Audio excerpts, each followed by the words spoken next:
Hey everybody, today's Friday the 25th, and I'm using a new tool here today to finish up these rabbit cage doors. And first time I've used it, I've just used it to make the first two doors, and I love this thing, so I thought I would put together just a real quick video to create the next door. If you've never heard of a pocket hole jig, that's what this is. So it's an alternative to something like using wood dowels or a biscuit cutter and wood biscuits. It's a technique for doing joining. So if you're doing finishing work to join things like making a frame like these doors, this is the product itself. Kreg K4 jig, and I bought the whole kit. Pretty cool. This is what the jig looks like, and I mounted it on my workbench here. It's got a couple different components to it, but I'm just going to run through it real quick and show you how it works, and then I'll tell you my impressions. So basically, you take there's a little bit of rhyme and reason to which pieces you use and what angle you use and whatnot. But you basically take a work piece, drill a couple holes in it,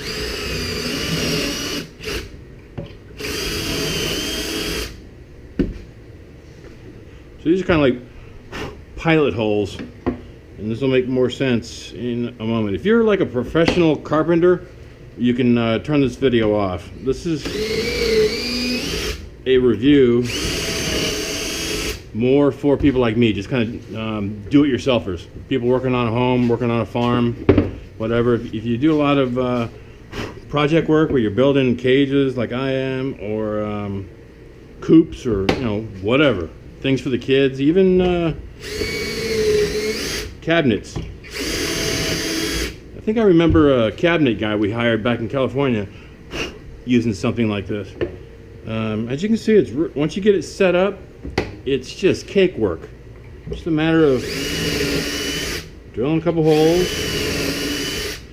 And what this pocket hole does, there's a philosophy here, but it drills kind of a high angle of incidence pathway, and then we use these special screws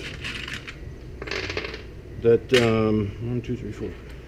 We use a special screw that kind of goes in this hole, and it ends up mounting flush, and it provides really an excellent mount. So let me finish this up real quick and get this door done. Never hurts to glue your stuff when you're doing joinery. So I'm going to put a little bit of wood glue on here.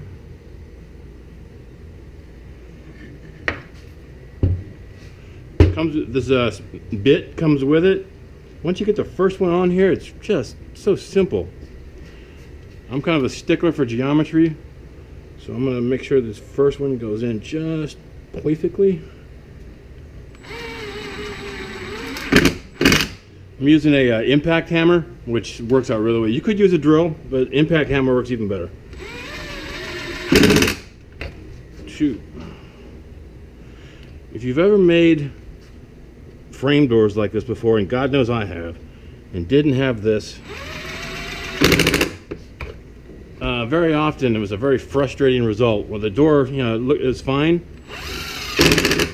and then within 6 months it got all flimsy because something, either weather or some such, intervenes and the joint gets flimsy. But with this technology, I highly suspect these joints are going to be stable for years to come. Very, very solid, because of the nature of how these screws are being mounted and the physics involved. The fact that it's asserting pressure flat instead of being at some weird cocky angle is pretty compelling. Hopefully you're seeing. Like I said, I'm no master carpenter, and I don't want to be one. I just want to build things that are effective, last for a while, and aren't pieces of crap. And I've built a couple pieces of crap in my day, so I appreciate a good tool like this.